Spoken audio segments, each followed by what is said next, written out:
Hey guys, what's up? It's time for Carson Wentz 2.0. Will it be better than 1.0? We shall discuss, among other things, coming up next. All right.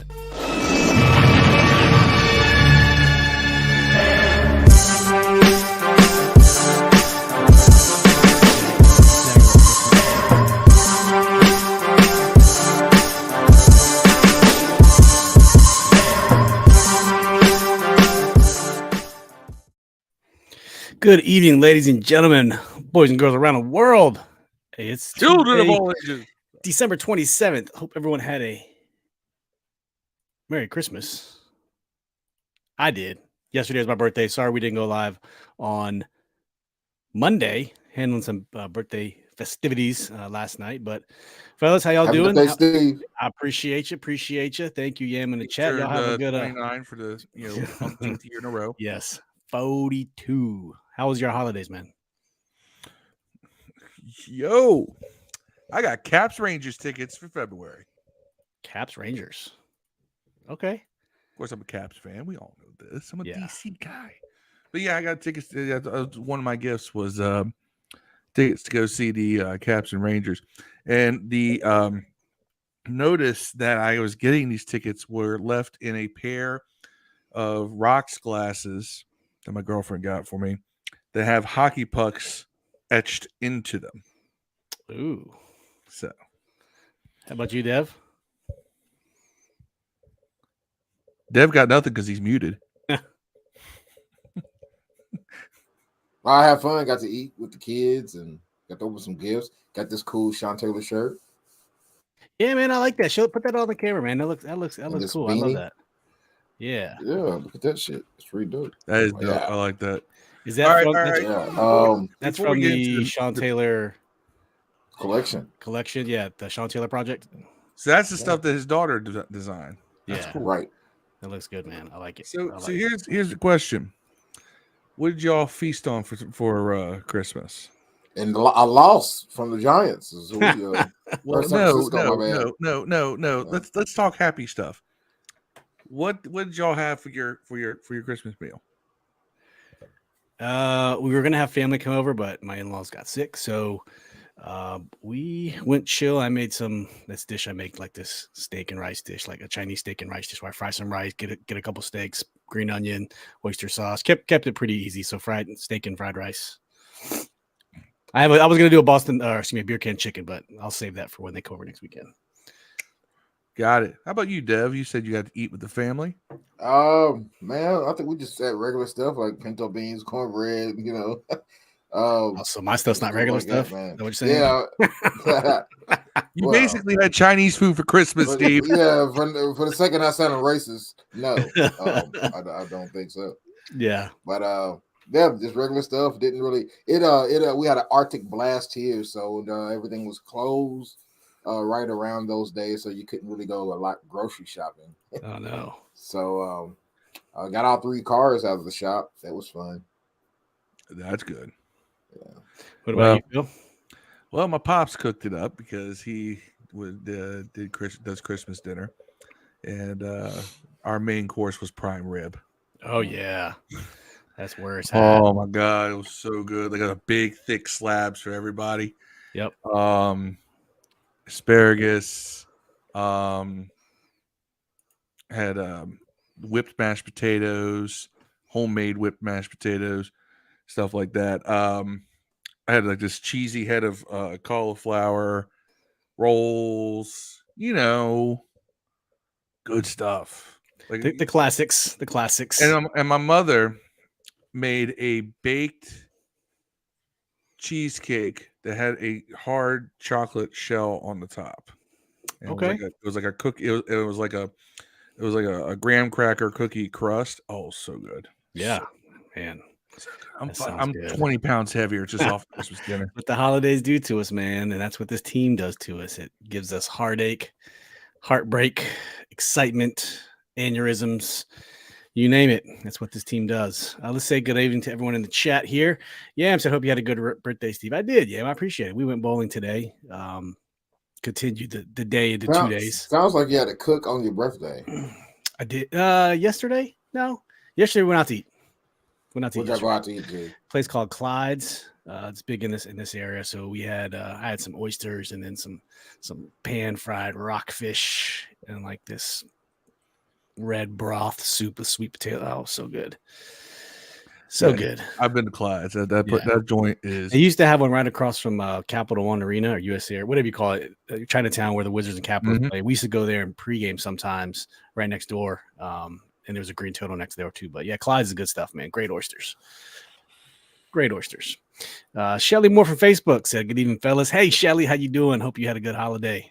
She said, "I'm leaving. Y'all started off wrong already." Man, what do we do? What do we say? Oh, because I brought up because she's a Heineke Hive cheerleader. It's all right. We're all fans of the same team. Yam says, "Caps up 3-0." Okay, I like it. Alan Hester from Facebook. What's up, guys? Thank you for joining. What's up? Too. Who won in bowling? I won in bowling. I was playing with my family. I used to bowl a lot. We had the bumpers up, so it was really hard. I brought my ball, but I'm hesitant to use it with the bumpers. Our friend Denny is the Eagles fan. He is a professional bowler. Really? That's amazing. He goes to Vegas and everything, man, all the time. Yeah. Good for him, dude. Oh, thank you. That's I met him in college. He was on bowling scholarship. Oh, for real? Yeah, we lived in athletic dorms. Yeah. I mean, I'm good in a beer league, but I'm not fake taking on no. He has like almost 2,300s. Yeah. Damn. Rings for all of them. My best ever is 234. Yeah. He bowls. That's regular for him. Yeah, I think he gets close to 300 most of the time. But I gotta say to my phone, 230 something. I think maybe 233. Can't remember. I think I bought over 200 once in my life. Yeah. He's really good. But I was in the league. The more you bowl, the better you do. My wrist is over. It's one of those. That's my problem now is, with the ganglion cyst removal, it's hard to get the strength in my wrist and I can't, spin it like I used to. It's just, anybody ever has a ganglion cyst, don't get it removed. You're better off just keeping it there. Don't get it removed. I bowl a straight ball, but I always bowl from the far right corner of the lane. So I can open up the pocket a little bit. Yeah. And I'll if I can put it in the pocket consistently, it's over. But sometimes you cannot find that pocket to save your life. I think I could do it if I bought a wrist brace, but I'm not going to do that. I'm not going to buy a wrist brace to go bowling once every 2 years. See, I had one. I had a bad wrist even before I got my ganglion. I had a bad wrist because of the ganglion cyst originally. So I have that little. It's a cheap little $10 wrist brace, but it helps a lot. Chris McDaniel, so our buddy Chris was at the game out in San Francisco, shared a couple pictures in the Washington Football Addict group, said I ate well at the tailgates and at the Washington 49er game, had a breakfast buffet at the hotel in the morning after, then had our annual Christmas enchilada dinner when we got home. That's right.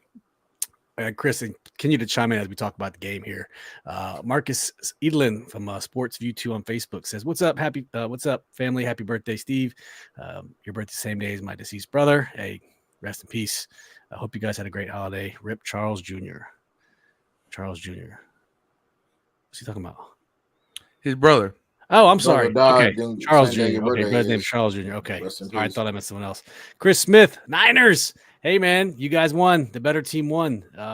If you remember how we did on the show before, I think we had Chris. You were sweating. You were sweating until that fourth quarter.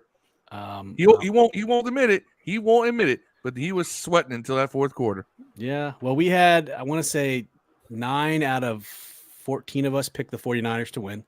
And we'll throw that up here in a second, actually, just so we can, give you the full Monty and show you that we aren't homers all the time. We do pick the other team to win quite often, believe it or not. Oh, yeah, man. We got our ass handed to us, Chris. I know he's here to talk shit to me. Full screen. All right, I'm gonna flash the scores here in a second before we go into the breakdown here. All right, so that was episode 143 for us. We had a bunch of people pick the 49ers, believe it or not, more than one would think. So check it out. Let's just recap all the screen share. Screen share might be a little small. but I will do my best. Hard to see? Nope, ain't seeing that. Ain't seeing that. All right, Zoom in. we'll try that again at a different time. Zoom in. That game was a lot closer than it was until Kyle Shanahan decided to do an FU for he did an FU to the franchise for firing him and his dad by going for it on 4th down when you're up 10. Oh yeah, I mean that was total like. I was told like Remember I'm me? running this up just to do this. Remember me? I'm back. All right, here's the I'm gonna scores. tell Patrick Arenavar that if you want Heineke, learn to spell his name. Yep.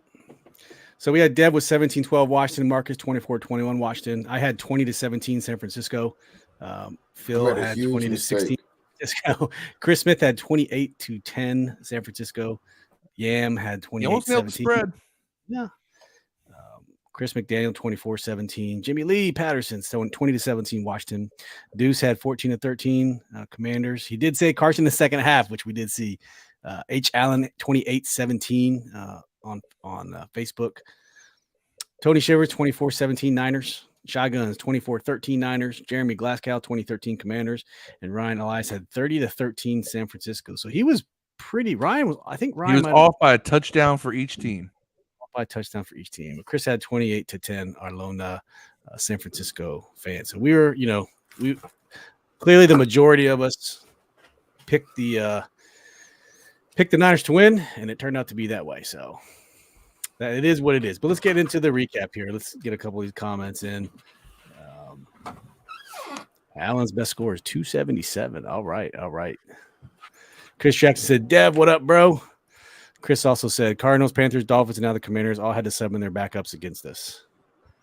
We didn't have to. We just did. I mean, we got benched. Yeah. Number one defense in the league. It wasn't like Heineke got hurt. Yeah. But I got more on this because this one was interesting to me for some certain reasons, but we'll get into that. It was not what I thought how this would go about happening. Let's put it that way. Yeah. Yam said, I said it before, I'll say it again. I must be one of the few sports fans that never visits other teams' channels, page, etc. I talk about my own team, my own fans, and that's that. Yep, that's fair. Pat Arivanar from Facebook, we want Heineke. I don't think we're going to get any more. He wants Heineke. That ship has sailed. You can't chant for someone like this far into the season and not know how to spell his name. Yeah. Liam says this game shows we need to extend Cam Curl ASAP. He's our difference maker on defense. Yeah, we were really hurting without Cam Curl back there. He has a big role and he wasn't there. Shizzle. Needed him, missed him, didn't have him. But let's get right into it. So starting to break the game down, we'll just hit very quickly. I'll go through the recap here. So the game started off. We punted our first. So we ended up receiving the ball, and this started out with Jahan Dotson. Of course, Taylor has a 50-50 ball like he does, and Jahan Dotson in this sun should have came up with that ball, but he didn't. He dropped it, but that would have been took it to the house. Might not have changed the outcome of the game, but it would have changed the dynamics of how that game started. Yeah, but I will say he came back and he didn't drop another ball for the rest of the game, and he really, really had a great game for the rest of the game. So we ended up punting, and then on San Francisco's first drive, St. Juste gets hurt on the first play. He eventually comes back, but when I saw that, I'm like, oh, damn. Here we are. Is this a sign for things to come? You know what I'm saying? But we did get a stop on 3rd and 1. And then we did get a stop on 4th and 1 that first pitch. The next drive, Percy Butler on we're punting. He gets a really stupid, unnecessary helmet-to-helmet hit on when we were going to as a gunner. Eventually, we go back and forth. We get it. Montez Sweat gets a pressure. Deron Payne gets a sack. Still haven't scored yet. P-Rob has a couple good runs, although he was mostly stopped for most of the game. From a holistic standpoint, he had a ton of carries. But on the San Francisco's third drive, basically we got Debo'd without Debo, and Ray McCloud ends up running it in for 71 yards. It's 7-0 with 6:26 left in the first quarter. I don't think the team was expecting that look, to be honest with you, and they weren't ready for that. But when I saw it, it was very, very Debo-esque, and that was the first score of the game, believe it or not. And then on our next drive, Jahan has a beautiful catch, negated by what Schweitzer hold. We end up punting again, and then on the following drive, Derek Forrest gets an interception off Brock Purdy. And then eventually, our fifth drive, we ended up scoring. Taylor Heine hit Curtis Samuel for a nice 20-yarder for a first down. Bosa did get a sack that drive. But then Taylor hits Jahan for a touchdown in the corner. Beautiful, beautiful play, not too far out. And so that was it. 7-7 going into halftime. At this point, we're thinking, all right, we're holding our own. I thought we would get the brakes dusted off us by this point, but we were holding our own at this I'll point. be honest with you. I was happy with Heineke that first half. And what's funny is that it could have been even better. Jahan catches that ball that was up in the sun. Now, of course, Taylor loves to loft that ball. Like he doesn't get the ball downfield without a ton of arc. He can get the ball downfield. Now, we've seen him able to get the ball downfield a little bit as opposed to earlier in the season and last year. But it's such a high arch on it that defenders always have an opportunity to catch up to it. It always becomes a 50-50 ball. But all that being said, I honestly thought that this was one of the best halves of football Taylor Heineke has played all season. He was 8 for 11. Didn't make any stupid mistakes. The first half was good. It was a pretty clean first half. I didn't expect that. Going into the second half, this is where it gets a little spicy, and it becomes the George Kittle show. Their next drive, 34-yard touchdown pass to George Kittle. I think it was 34 or 33 yards. And then Terry catches a beautiful 51-yard pass eventually from Taylor Heineke. And then it's another 3-yard touchdown catch. And so it's 21-14 going towards the end of the third. Well, let's back up for a second. Back up for a second. The second Kittle touchdown came after that 4th and 1 quarterback sneak that didn't happen.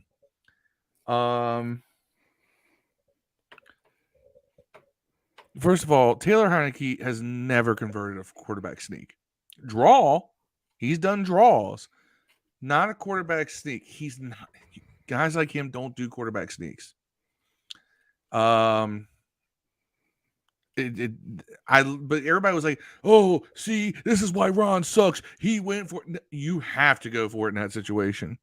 All right, you're down 14-7 against a defense that does not give you very many opportunities. Yeah, but you didn't have to run the quarterback who never gets quarterback sneaks. Like, why wouldn't you run Robinson, man? Yeah, like it just didn't make sense. Like, why wouldn't you run Robinson? I don't know either. That's what's moronic about it. Let's run all the way up the field. And I re-looked at most of the game already, and Robinson leaves a lot of yards on the field. Sometimes I feel like he didn't make the right cut, or he just runs out of bounds when he can get 2 or 3 more yards. There's a couple of times where it's like you got the first down, just run straight. Cut back. Like the touchdown run, he had a touchdown, just keep going left, and he cut back inside for no reason, when just his sheer weight and body would have pushed that defensive back into the line if he just kept running straight. Like, or that game we watched him run out of bounds when he had a wide open touchdown. We didn't score on that drive. Just running the end zone, man. I guess his excuse why I thought I was out of bounds. Well, stay in bounds till they blow the whistle. And he wasn't doing that early on. I feel early on he was definitely a north and south, basic, lower my head and boulder. Maybe he's trying to be a little more aggressive. Not sure. Yeah, I mean, he's still a good rack. Don't get me twisted. I have very small things to complain about. Yeah. But it just seems like sometimes he'll run he'll get the 8-yard, but the 9 is there to be taken. He'll just fall or just go the opposite direction or something. Like, just take as it goes back to my famous philosophy, man. Never pass up For sure. Yeah, never pass up for show. Pussy for Simone, no pussy. Andre Shorter joined us on Facebook. What's up? What's up, Andre? Chris says that pass to Jahan was a great adjustment. The bad ball was hung in the air forever. Yam said it's been a problem for these past 8 games. Players having to come back or slow their stride to get a ball. Yeah, very, very much so. My cousin Jeff, what's up, Jeff from Facebook? So happy birthday, belated Steve. Appreciate you, cuz. Thank you very much. Phil, you got a message from Andre about a friend request. I did not, so I think someone might have been a little bit of a hackage there. Someone's trying to be that's Phil. That's why I periodically change my VPN source. There you go. Yam said, I don't think you had to go there. Taking points would have been fine. However, I also have 0 issues with them going for it there in the red zone. You need to convert, period. Yeah, I didn't want them to go for it. I wanted them to take the 3. But, it is what it is. Chris also said Mayo was also supposed to be covering Kittle on that touchdown pass, and he took a bad angle to go get him. And Kittle ran back across the field right by him. Sure did. Yeah, I'm not worried about Robinson. Robinson's gotten better and better as the season's gone on, and teams are keying on him, and he's still generally doing better. I can't say that again in this game, but they tried. They gave him the ball plenty. Yep. Ronnie White from Facebook, thank you for joining us. Said Robinson's still a rookie. He's only going to get better. Yeah, and he will, for sure. For sure he will. So we battled back in the third. Some more field goals exchanged by San Francisco. So going towards the about 14-30 with 2 minutes left after the San Francisco field goal.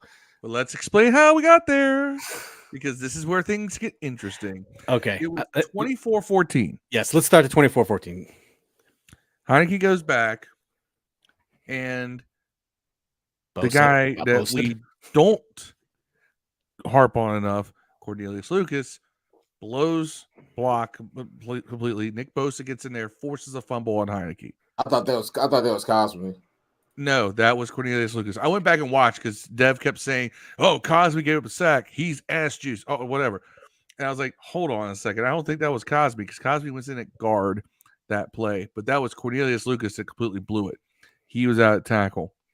They were doing this weird rotational thing. They were rotating in Cosby for Turner, Cosby for Lucas. They're doing that rotational thing. They usually do it right tackle, but they're doing it at guard too. I don't know if it's just keeping guys fresh, or certain guys can do certain things in certain situations. I don't know. But yeah, that was Cornelius Lucas led up that sack. I went back and watched it 3 times to make sure I didn't miss something. And Lucas let that one go. Bosa gets the sack. Bosa doing his... You ever notice how Bosa celebrates sacks? He does it? Yeah, he does this douchey thing. Like, he has this real douchey look on his face. He's all like... Oh, I had never noticed. And for those who are listening, sorry, that was a visual moment, but basically, I don't know. He like puts his hands out like, "Huh, look at me! Huh, oh my god, I got a sack!" Huh. Yeah. Andre says, "Like, dude, you've been there plenty of times. Stop that."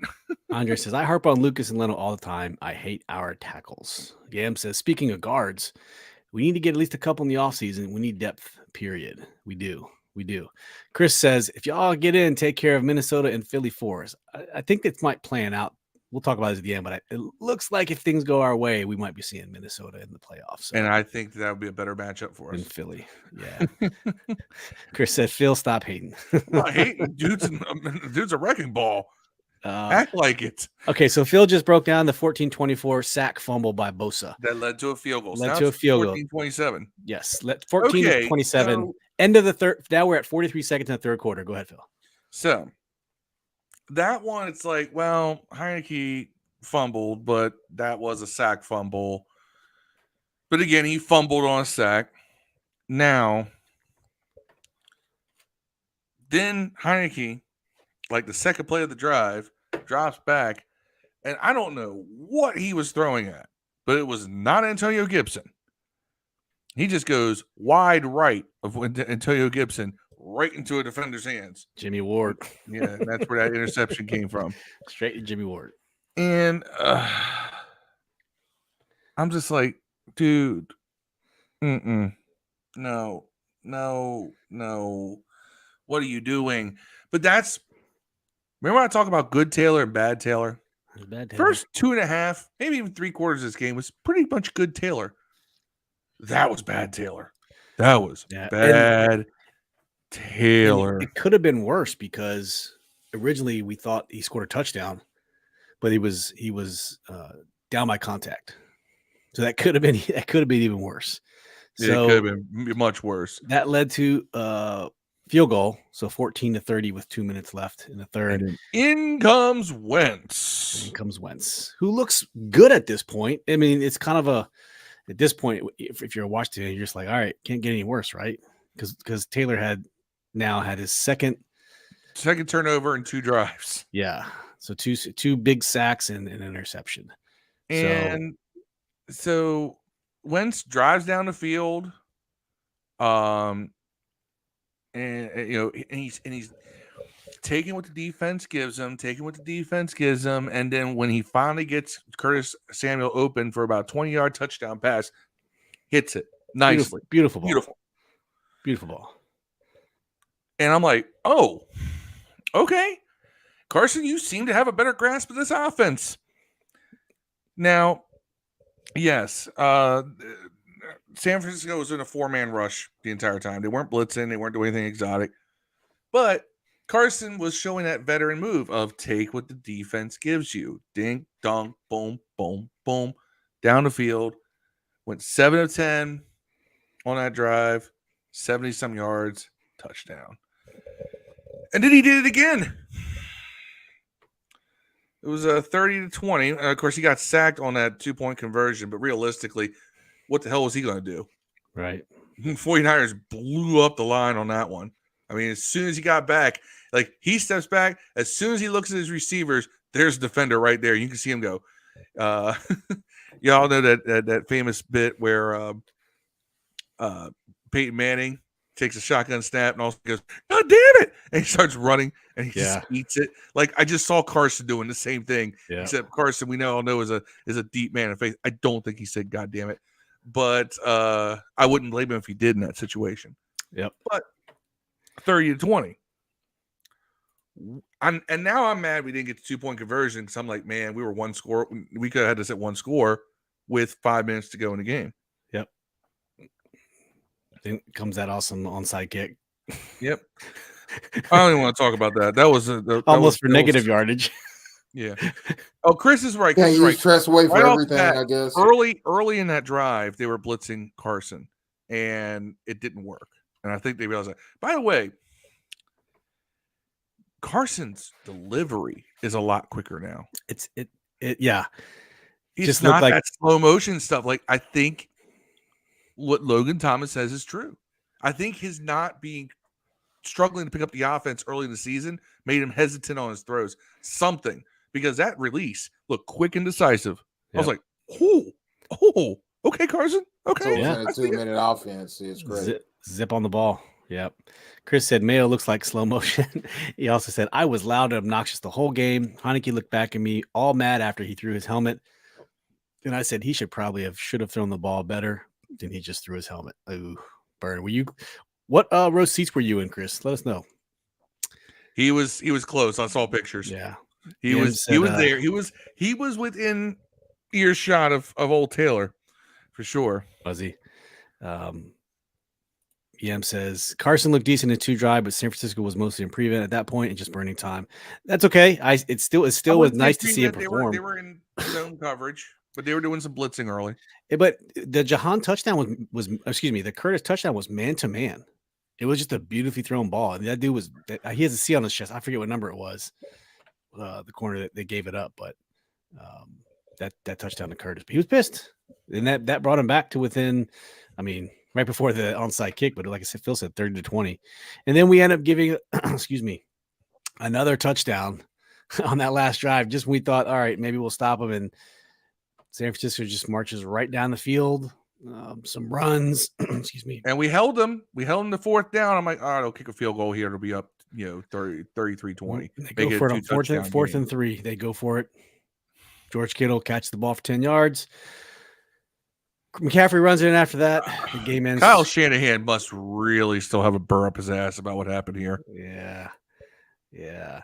Total box score. Let's go ahead and pull this up for everyone. Okay, so I'm glad you're bringing this up. While you bring this up, I got to tell you this. if you told me, if I went back and talked to me before this game and said, "Hey, our quarterback will go 25 of 34 for 289 yards and 3 touchdowns, and they'll only give up 2 sacks. And Brian Robinson gets 22 carries." Yeah, you're looking at the cumulative quarterback numbers. I would look at them Yeah, that's a and good game. say, Those are- "Okay, Those how are much Kirk. did Those we are Kirk win Cousins by?" numbers right there. Yeah, how much did we win by? That would be exactly what I would say to myself. Yeah. Old me would say that to current me. I would say, how much did we win by? Especially if you didn't throw in the caveats of we held Christian McCaffrey to 46 yards on 15 carries. Yeah. Davis Price gets 30 out on 9. I mean, nothing on the offense over there is that impressive, except for Brock Purdy getting some distance on those throws. But you understand that 60 some of those yards came with 2 catches. Taylor Heineke gave him 2 turnovers, man. Once you give a team that runs the why, ball but that effective in 2 turnovers, we had more sacks than the 49ers. and then we blew, Forrest blew a touchdown over the middle to the tight end. Like that, that's another thing that irritates me. Why are we marching out there with Mayo? Like, I don't even understand this whenever Dante Hightower is chilling at the crib. You can always go back to Hightower straight up. Right. I never play. understand. I never understand it. I understand he's not a coverage guy either, but also, Mayo was bad on the run too. Like he was just getting killed, man. Like he was getting blocked by everyone. He did do an awesome job on a couple of run plays. I will give him that. I'll give one thing. I'll give him. He's eager to tackle. He's eager to tackle, and that's a good trait in a guy who's basically playing a Mike. He's eager to tackle, but the thing is, he's always on those duo blocks. He's always guessing the wrong hole, man. He's always guessing the wrong one. He's always getting blocked out of the play. If you get your hands on him, he's going to lose. He's completely lost in coverage. So I guess some of those guys, some of those plays, Curl would have been out there, but yeah, I mean, geez, man, why is he on the team if he can't play? He's a wrong guy. Make sense. It doesn't. Put Khalil Hudson in there or somebody, man. Something like somebody that can cover. I don't think those guys can cover. Just because you're fast, just because you're quick, doesn't mean you can cover. All right. It took Jamin Davis 1.5 years to figure out how to cover. Yeah, and he's faster than all those guys. Marcus said, "I said that we should release Carson Wentz and re-sign him on a cheaper contract." Yeah, but you don't have to release him to do that because he has no guaranteed money. If you wanted to, you could push it all. If you wanted to, you could say, "Hey, now we're gonna give you like $5 million next year and push it all back." He still get the same money. You could do that. I mean, theoretically, he could go in there and take $1 or $2 million next year and push it all back. He has no guaranteed money. If that's what he wanted to do to stay here, he could do that. But you see, I think that's why they decided to eat his contract this year too, knowing that you really only got him for 1 year. Everything else after that is an option. Right. Yeah. Everything after that is either roster bonus or performance bonus. Yeah. Yep. You can push him straight off the team, or you could renegotiate the unguaranteed year, pushing some guaranteed money out to next year and have him for nothing still. Here's the thing. Right. He's got 2. You can keep pushing him back. Guaranteed money. There's flexibility there, man. If he ends up, let's say we beat the Browns, because if we beat the Browns, we're guaranteed in at that point, right? We have to win, and 3 teams have to lose for us. We'll talk. Well, if we win and they win, we still don't have to win the last one, right? Because it'll be guaranteed at that point. We win next week with a Seattle loss, Detroit loss, and a Green Bay loss. So we need a lot of help to win next week. It's hard to go any further after that. You got to take it week by week. Too many what if scenarios. We'll talk about that here in a second. Chris was in row 32, section 116, but they moved out after a bunch of people left. Chris, in your opinion, what was the ratio to 49ers fans versus Washington fans? I've heard that San Francisco fans don't necessarily show out the best for their team. They showed out in Dallas one year. I remember that. Dallas was talking about all this stuff. That's true. It was they a show out sea of red in Texas. It was amazing though. It's weird. 49ers fans show up better on the road than they do at home. It's strange. Yeah. You can see the receiving stats here. Terry finished with 4 for 77. Jahan 6 for 76. Curtis Samuel 5 and 52. Each had a touchdown. Logan Thomas had 6 for 35. All very short passes. And then George Kittle was the guy who killed us with the 49ers. 6 receptions, 120 yards, 2 touchdowns. Brandon Ayuk also had a good game. 5 for 81, got 54-yarder. So, yeah, there it is. That's the box score stats. Get to some of these comments here. I believe Andre and Joe Bernard are having a dialogue here. But Jeff says, guys, my kids, Fry and Rory. What's up, Fry and Rory? My niece and nephews, I guess, my cousins, are listening and curious what mics y'all use, like the Clarity. I'm using an SE Dynacaster. I don't know what the other guys are using, but I'm using an Element EM91CU. What are we talking about? USB condenser mic. What sort of microphones are we using? Using a blue. There you go. The blue. Marcus says, Dev, look at DeJohn Harris film from college. I wish Rivera would play him. But Rivera loves can't cover. Yev says, one thing, if Wentz does perform well, he might draw interest from yet another hungry team. Kool-Aid. We're going to be a quarterback hungry team this offseason. All right. Overreaction Monday. Let's go. Dev, let's start with you. What's your overreaction Monday? Shit. We're not making the playoffs. That's the overreaction. There you go. Could still not, I guess. I don't know. I feel like anything over 7 wins that I predicted is just borrow wins anyways. So I'm like, if we make the playoffs, that'd be awesome. If not, we're playing with house money. That's how I like right. to do That's how I almost feel about it. I mean, but I definitely want to make it though. So I think our offense will be humming Wentz plays next week. Has he already announced? Everyone's going to announce tomorrow. Here's the thing. He was going to announce today, but then he says, I want to talk to the team first. Right. See, this is how I felt. I always felt like it should have been Wentz a long time ago, but I felt like he didn't want to take the chance on losing the team. He was waiting until he thought the inevitable, which would be Heinicke will play bad enough where he could take him out, would happen. And it just so happened to be now. I honestly wish this would have happened like 4 games ago. Yeah. But shout out to Heinicke, man. I mean, he earned his extended play. He earned it. And hey, he'll get another shot here. This is likely going to happen. If that line keeps blocking like they can, Wentz can't get away like Heinicke can. Like, he might play again here sooner than later. Heinicke can't throw like Wentz can. He can't. But there's things that Heinicke does, man. Chris says, Phil, we show up everywhere. M-word. Sukasa, Esmikasa, Niners, Moxie. He forgot the Esmikasa. Moxie. Come on, dude. You're a Moxie Niners man. fan. There's a lot of Hispanics out there in California. Know your Spanish. Chris said are we all bougie? There was a lot more Washington fans than I thought. Down there where I was, it was a lot of 49ers and about 5 of us spread out in our section. That's cool. We don't travel well. It's a known fact. We really don't. So not surprised. I was just curious how it was, the atmosphere and all that stuff. Said I saw all the Washington fans in the halls. That's cool. Joe Bernard says, better start Heinicke and go to Wentz than to start Wentz and have to go back to Heinicke. I don't know. I don't know. Taylor only seems to do well when – okay, actually, hold on. That actually leads me to a great thought I was having earlier today. Okay. Taylor Heinicke. What is he best known for here? Moxie. Yeah, but what performance? What performance does everybody point to? Oh, the Tampa Bay game. Okay. Pylon dive.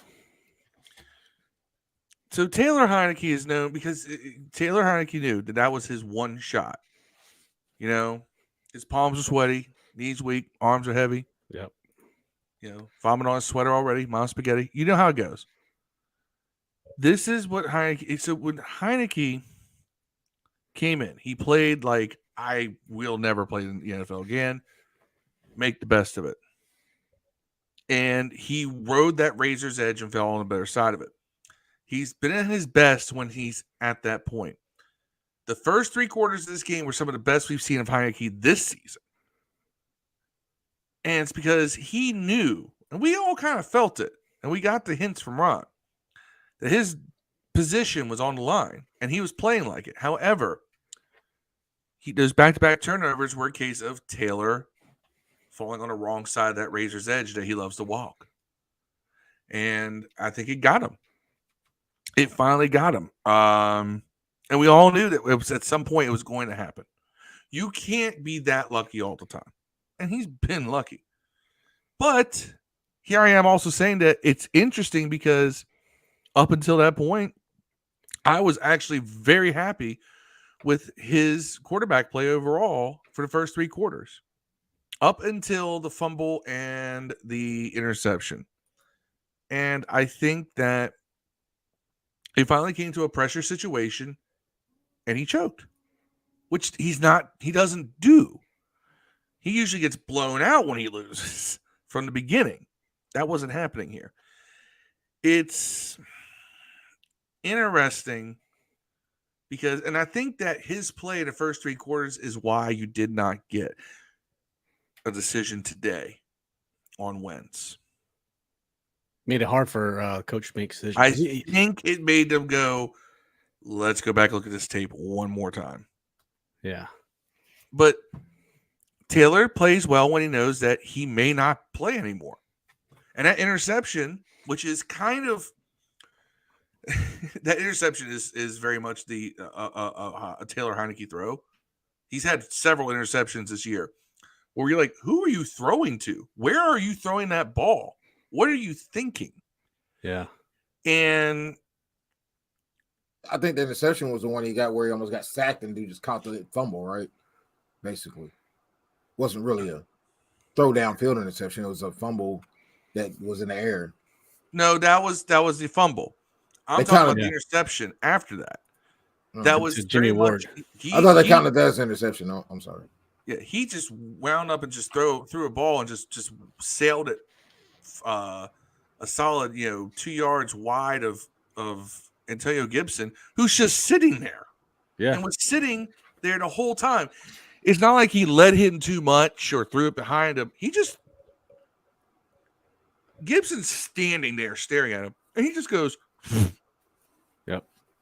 And and I think that Taylor finally something like that caught up with him one too many times. And it's funny because everyone thinks I'm like this massive Heineke hater. Yeah, I've said some hyperbolous things in the past about it because it's funny. But I've also been serious. I've given him praise when it was due. And I just said, hell, for almost 3 quarters of that game, he was playing some of the best ball we've seen. Yep. At least that I've seen. He was getting that ball downfield. The ball to Terry. He had a pass to Jahan for about 30-some yards to get us down to the 5-yard line that he rolled out. Which, by the way, just further proof that our offense does really well when we boot. Because Wentz will make that throw 10 times out of 10 as well. We've seen it. Heineke does it as well. Roll him out. It helps with your protection. He hits him downfield. He almost hits Jahan on that deep ball to start the game. That could have been a 79-yard touchdown pass. Yeah. But you shouldn't need to be threatened with your job to play your best ball at this level. You shouldn't need that. You shouldn't fumble every time you get hit either. Huh?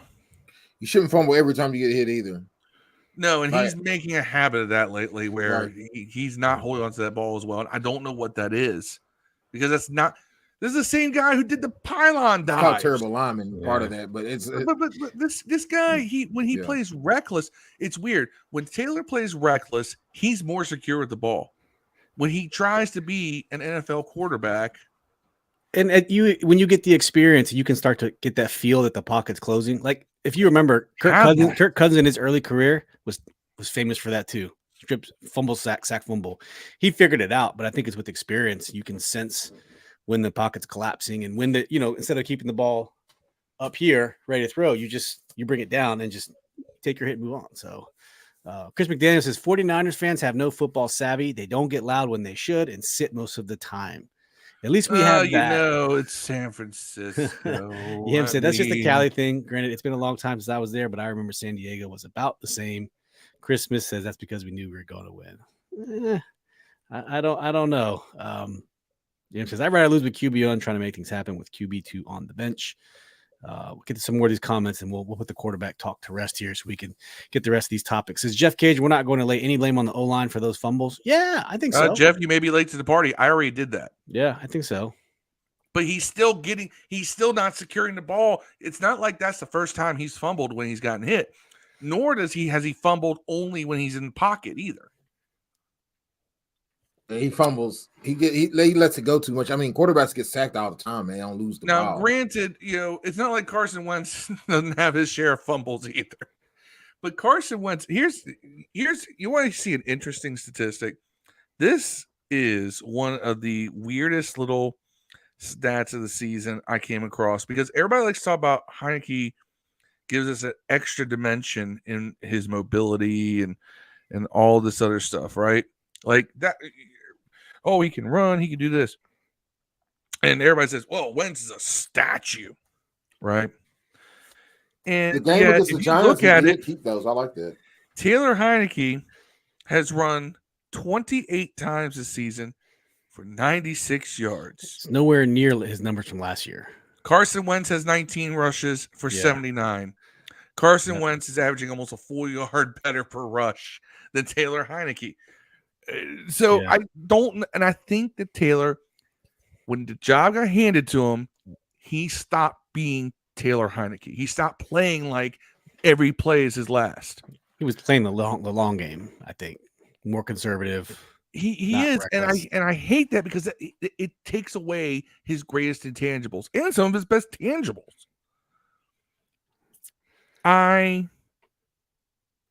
Minimum Moxie. You got Taylor Chris White. Smith right here says, I would play Heineke over Wentz. Heineke's more competitive. Heineke's not competitive if his job's secure. Heineke's most competitive when he has to prove himself. When he feels like or if the clock is under 2 minutes. that's when you got to prove yourself. Yeah. You got to go out there and win the game because you put your team in a position that they're going to lose. All right, a few more quarterback comments, and then we're going to move on to something else here. Joe says if Ron doesn't go for it on 4th and 1, his own 35 down 7 with 5 to play in the half. Kill this horrible gamble. It's the best D line in NFL. That's why he's Riverboat Ron. I should have took that field goal too. I didn't like the play call. Should have took that field goal too. Jeff says agree. Phil Taylor's better when he plays reckless. We need reckless Taylor. Reckless Taylor. Chris McDaniel says Carson can run too. We saw it in the preseason. We saw it at the open practice. If you remember, Phil. Yeah. So, we saw it. We did see it.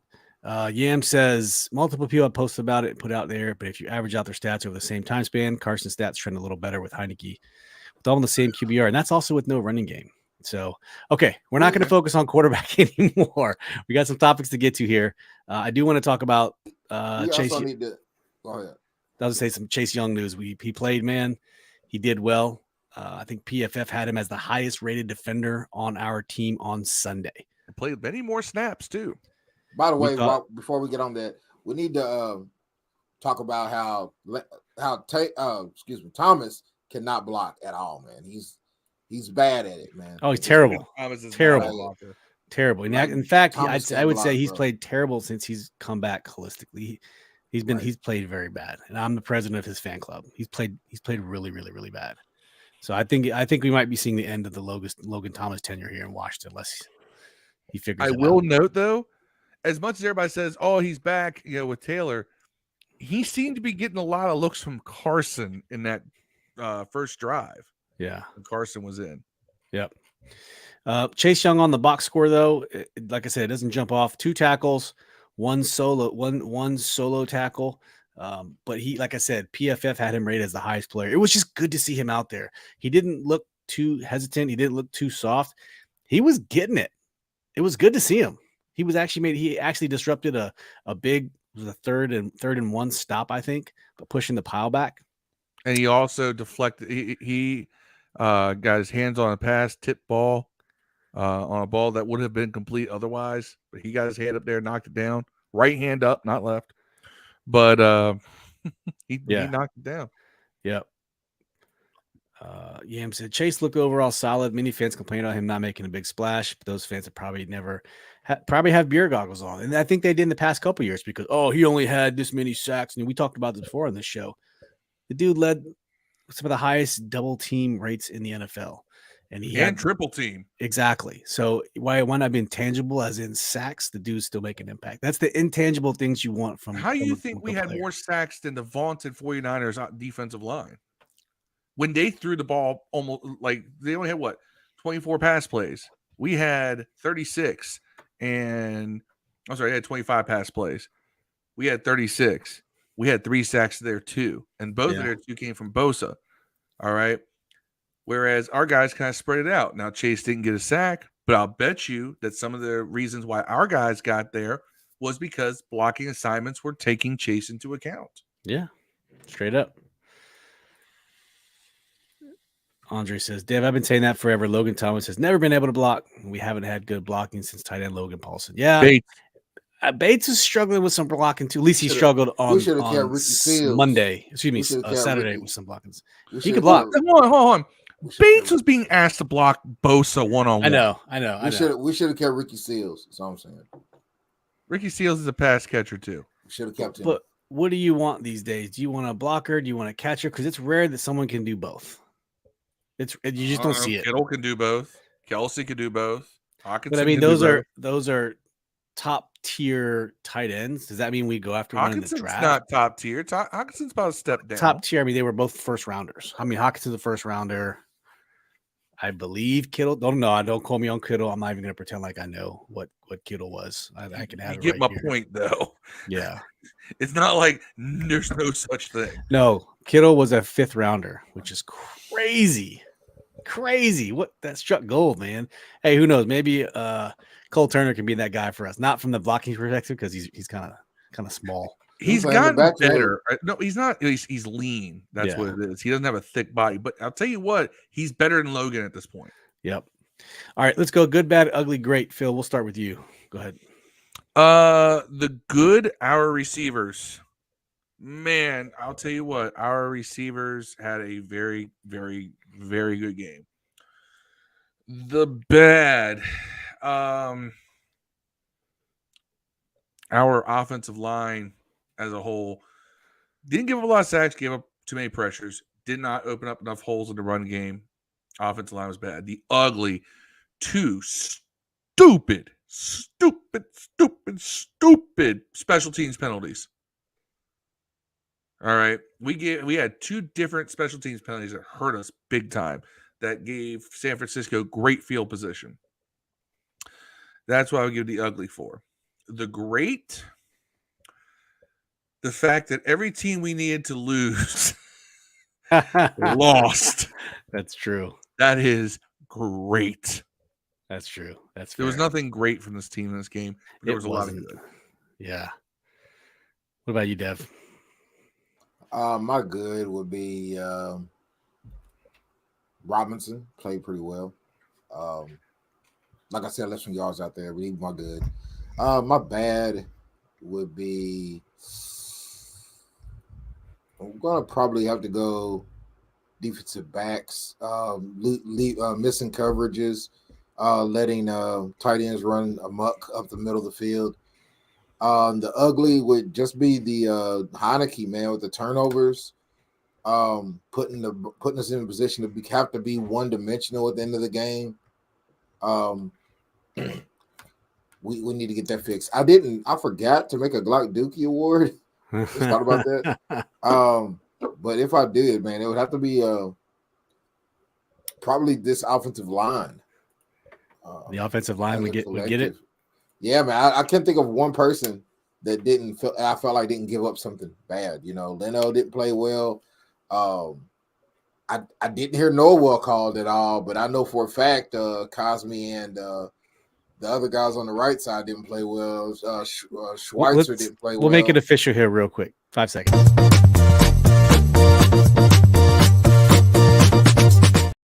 There you go.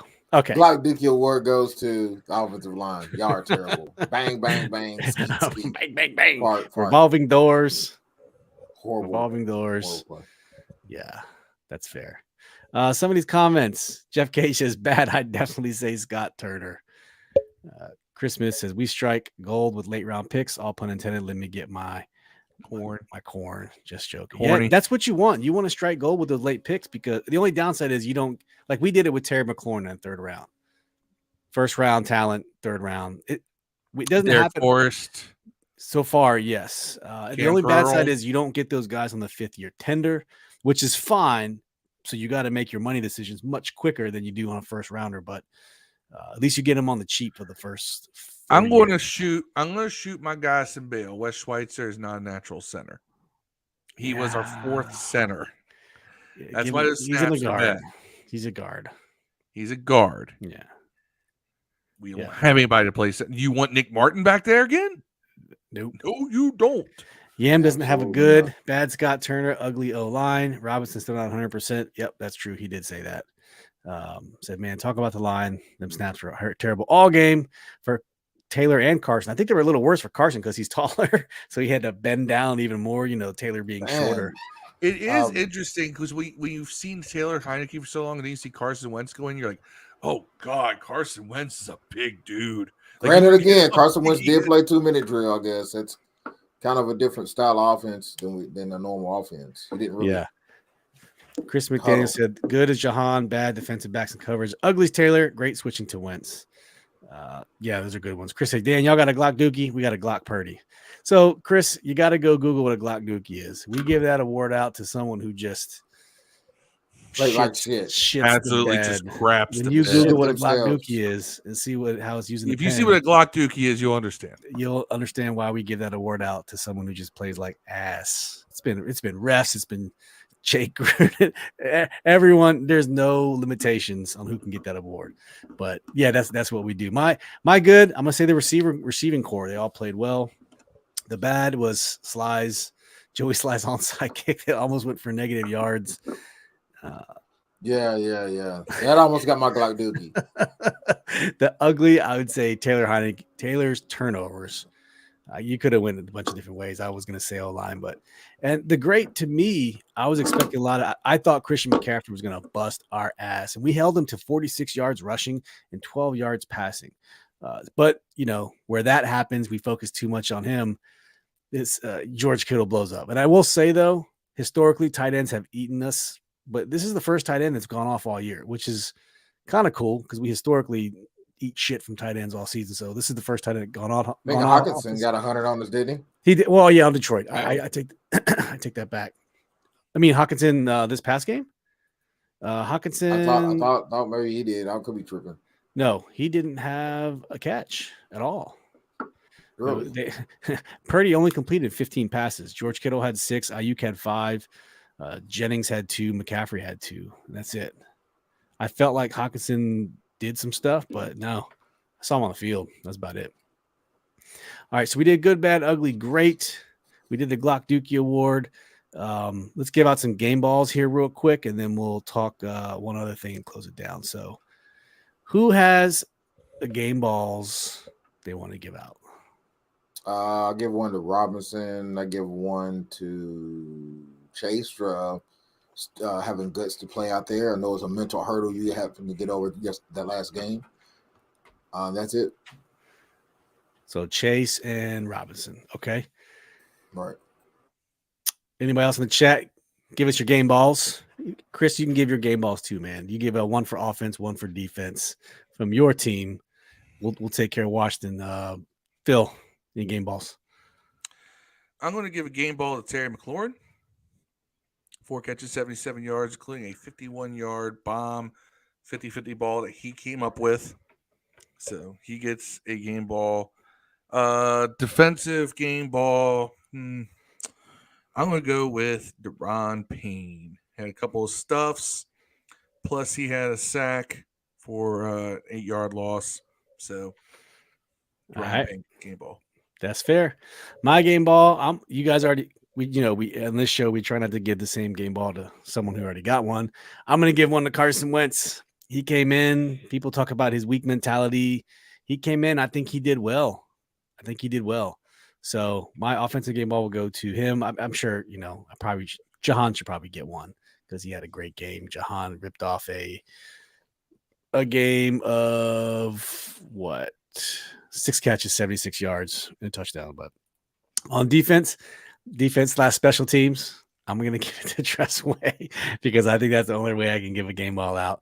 He had, 4 punts for 192 yards, long of 62-yard bomb. Tressway's the GOAT. That's why he gets game ball from us. Auxiliary game ball I'm going to give out to the Wizards and the Caps, who both won tonight. Well, that's a rare treat.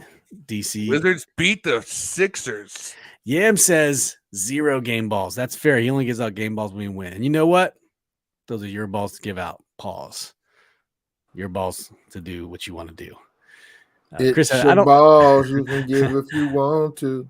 I don't think the line was bad, but when they got beat, it was really bad. He also given an offensive game ball. Tressway, defensive game ball, Derek Forrest. See, you and Dev see Tressway as the offensive game ball. I like to do fantasy football defense / special teams. But by the way, Derek Forrest gave up that big bomb. By the way, he gave up two.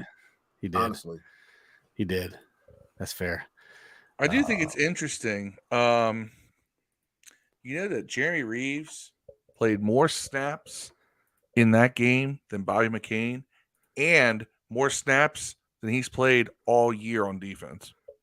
Really? He looked like he was basically taking a curl spot in the Buffalo nickel, like he was playing up close to the line. Well, yeah, because Curl hurt. Downs, right? I would be interested to see what we could do if we did Forrest at free, and then you have Reeves at strong and Curl at hero back. Yep. Johnson's kind of played pretty good in the slot.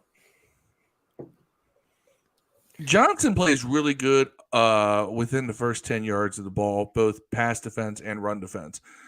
He's not afraid to come up and hit. I like that about Danny Johnson. He is not. Some corners they'll try to tackle, but I've seen Wild Goose was out there getting penalties on special teams and messing up. Wild Goose. Hey, real quick, this next little subject I want to call the Hogs versus the world. So, as you guys know, this weekend at the Cleveland Browns game, they're going to reveal the new mascot for the Washington Commanders. The two finalists they have are between a dog and a hog. So all signs have been pointing to hogs. They invited the Hogettes to come to the game, and then they invited the original Hogs to come to the game as well.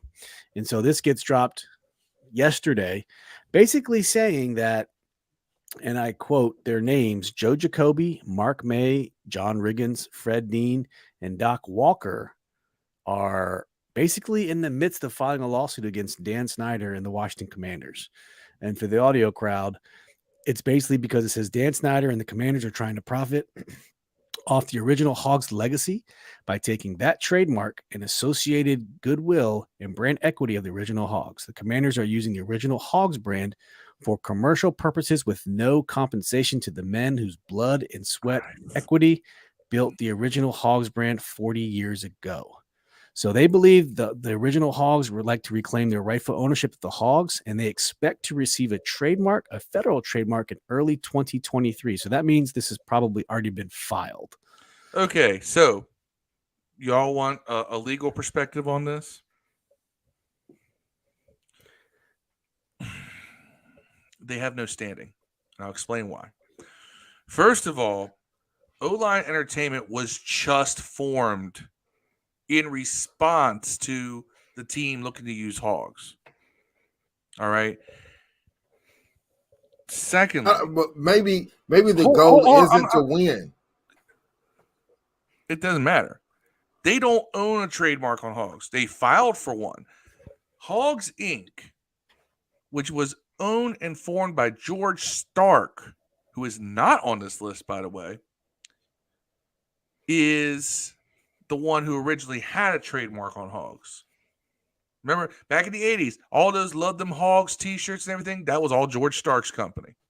And then the money got split amongst the linemen. That company no longer exists. They also, they're so they don't own a trademark on Hogs, right? They filed for one now that it's been out there. And that's it. The trademark's out there because Hogs Inc. no longer exists, right?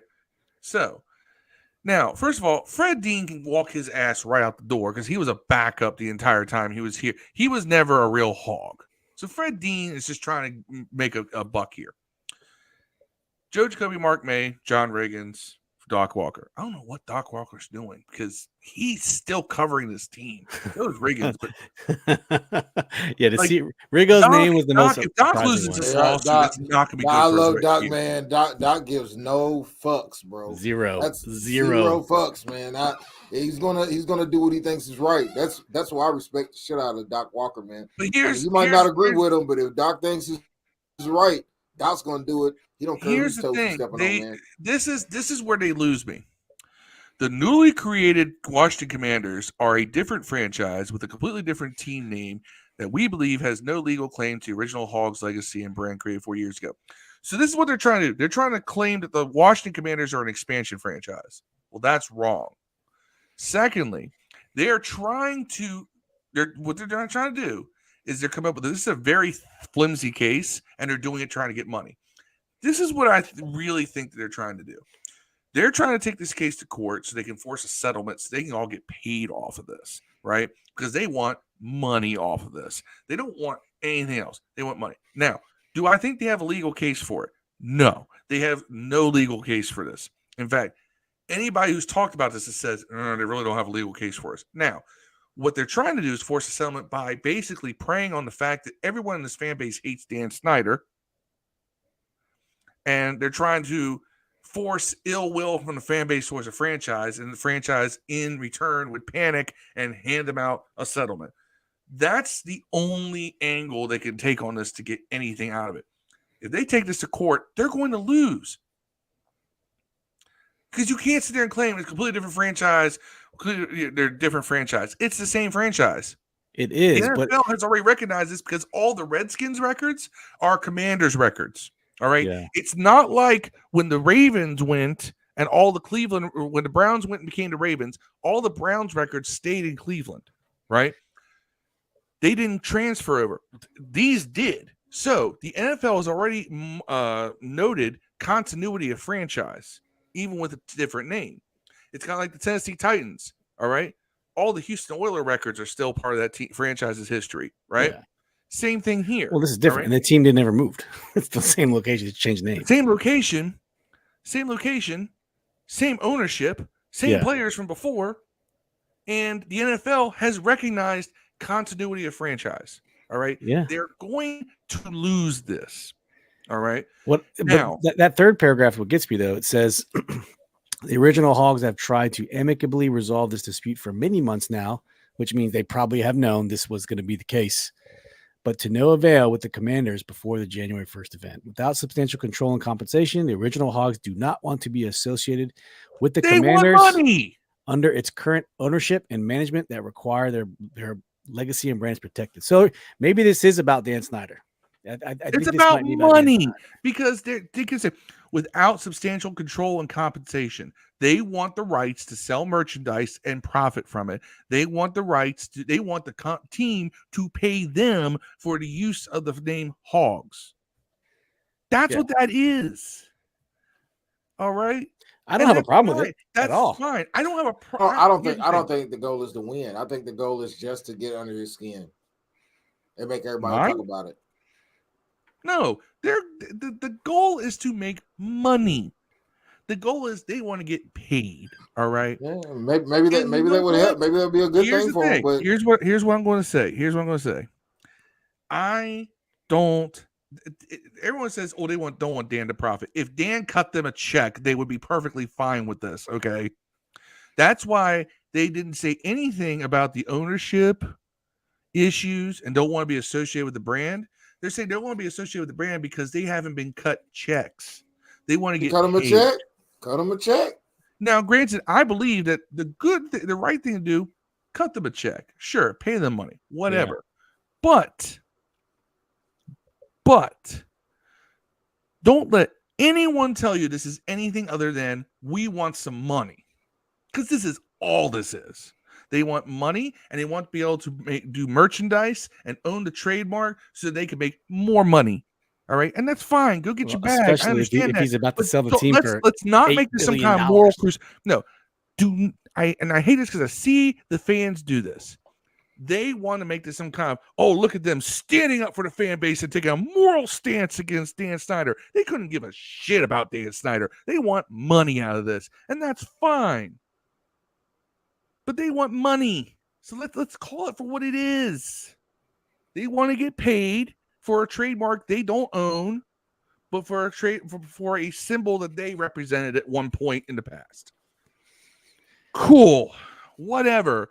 Let's not try.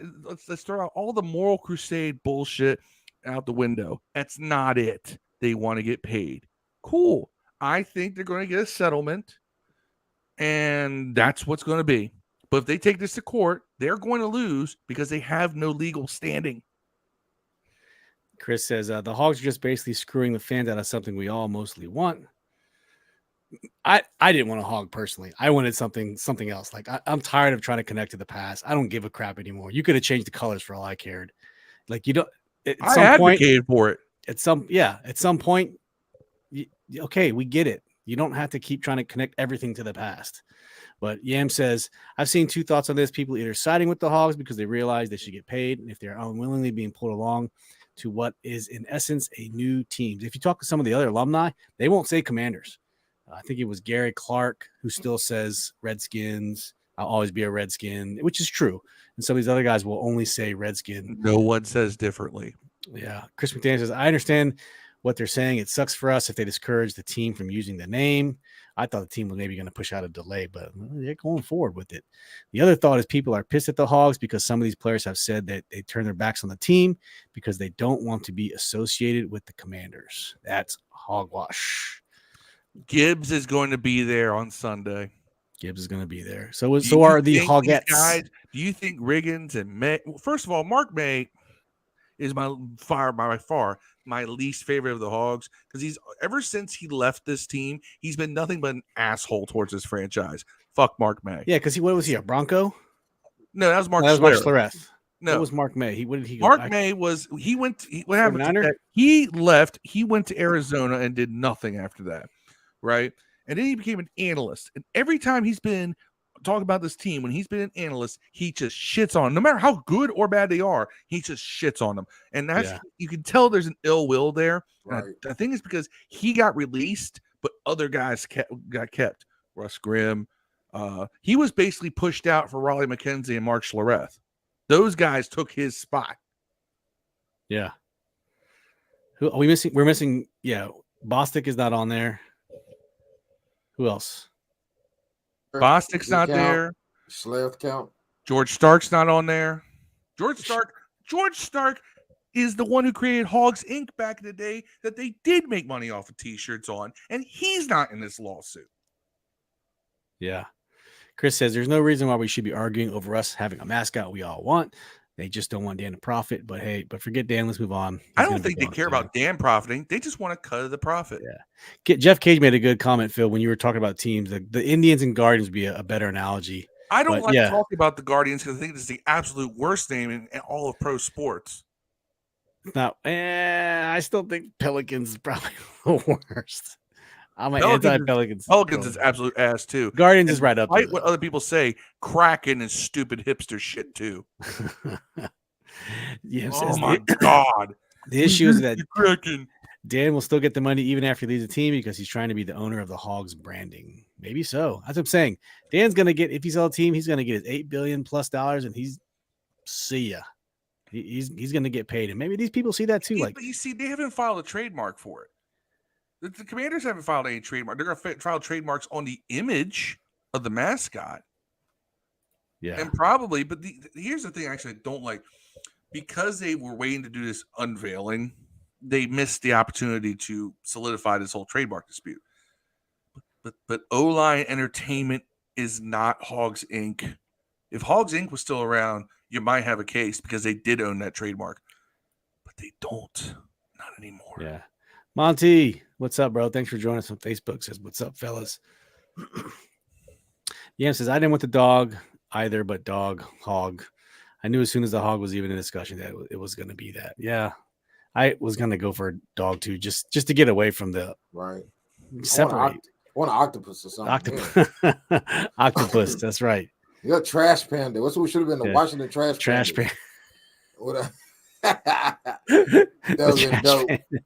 Fucking Yeah. panda, fucking raccoon be your mascot. Be dope. Yeah. Chris said we've actually never had a mascot. It's always been just named Redskins and full dress up like the Hogs and Chief Z.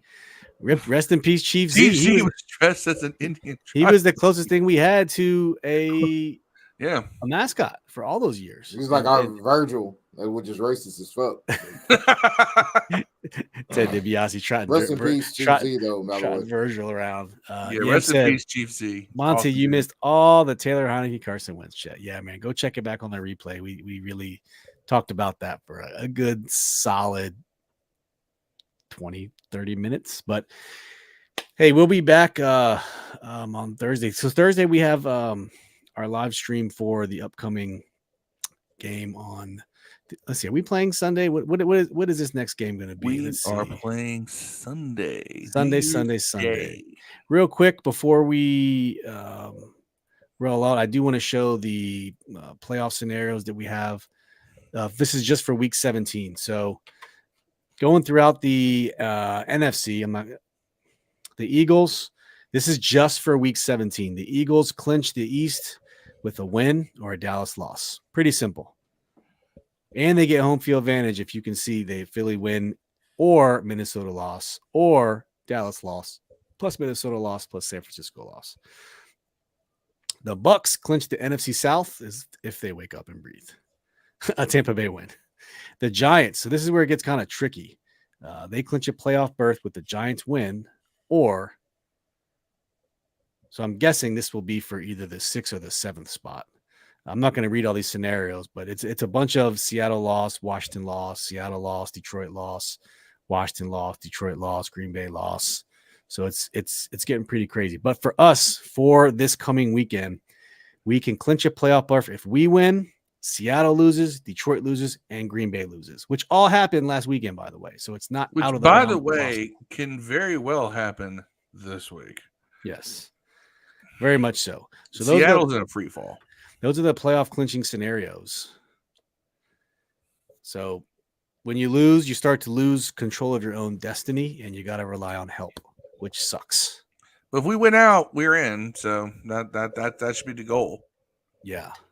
And honestly, if Philly wins, that's our biggest help because suddenly Dallas has nothing to play for week 18.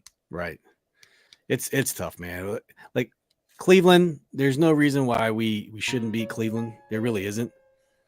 If you want to look at Cleveland, they're 6-9. They're in the bottom of the AFC North. Deshaun Watson. They have a pretty stout defense, but a terrible offense. Do. Well, you know what scares me? Not to get too far down the weeds on the Browns, but we just battled Nick Bosa. Is Myles Garrett going Myles to do Garrett the same doesn't have thing? as much defensive talent around him. Yeah, no, I know. And we're also going to face Jacoby Brissett. I'm sorry, Deshaun Watson. They were just got rid of him. Been playing like ass. Let's not. Yeah, Thibodeau, and then he was what he did. Yeah, I mean they got Amari Cooper and David Njoku. That's about it. And Nick Chubb in the running back position. So they're definitely not as well postured as the Niners were. But I don't know.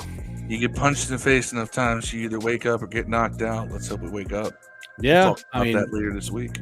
Myles Garrett has 13.5 sacks. Everybody else 2.5. So very similar to the 49ers numbers. But either way, hey, thanks for all that tuned in. We appreciate y'all who lasted this far.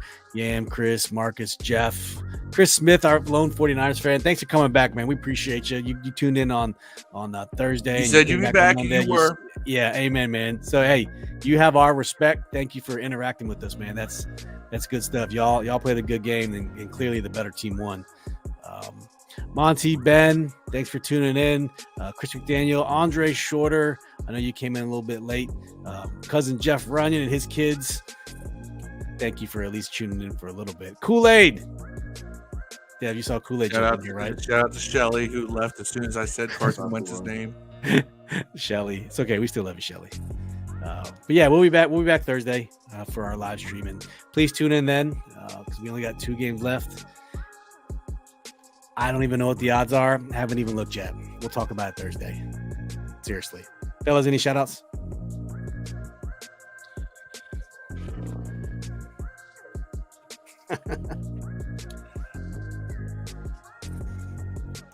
shout out to all those in the chat who, whether you're a Carson guy or a Taylor guy, the ones who have been pretty reasonable and rational on both sides of that argument, which has been a lot of y'all. I appreciate that. I appreciate people, I always said this, I expect more out of the Washington fan base than other fan bases when it comes to these arguments, because we've always been a more intelligent football fan base. And a lot of the comments are proof of that. We have a very intelligent football fan base. And I like that our comment section, our fans, you guys, those our listeners are generally very representative of that. And you'll come with takes that I may not agree with, but a lot of y'all put at least some thought and some backing into it. And I will always say that we have one of the most football intelligent fan bases in the world. And our listeners seem to be the best representation of that. So you know what? Shout out to y'all. That's right. You got any shout out, Dev? Nah, no shout outs. You're muted, bro. That's it. Shout out to Steve for being old, man. 42. Yeah. Blue 42. Steve is the. Hold on. Have we ever settled this? Who is older between you two? I'm older. I'm 45. There you go. 45. I got less than a month to go before I hit 40. There you go. Welcome. It's a new 20. Come on. Chris said, it's such a good show that we drag other teams' fans in. I don't know how Chris Smith found it, but hey, we appreciate you watching and interacting with us, man. Happens every week. It does. So don't forget this. You can find this podcast on any of your audio platforms: Apple, Google, Spotify, Odyssey, iHeartRadio. It will be out there. This will be posted right after this. And our big Facebook group, through the Washington Football Addicts, continue to come there for the live streams and for the live game threads on Sundays. And also the flagship of what we do is here at the YouTube channel. So if you're listening to this, please roll on over to YouTube, hit that like and subscribe button. We greatly appreciate it. So much love, man. Love you guys. All right. Thank you for tuning in. Another show in the books. As always, peace and hail. We out. See you Thursday.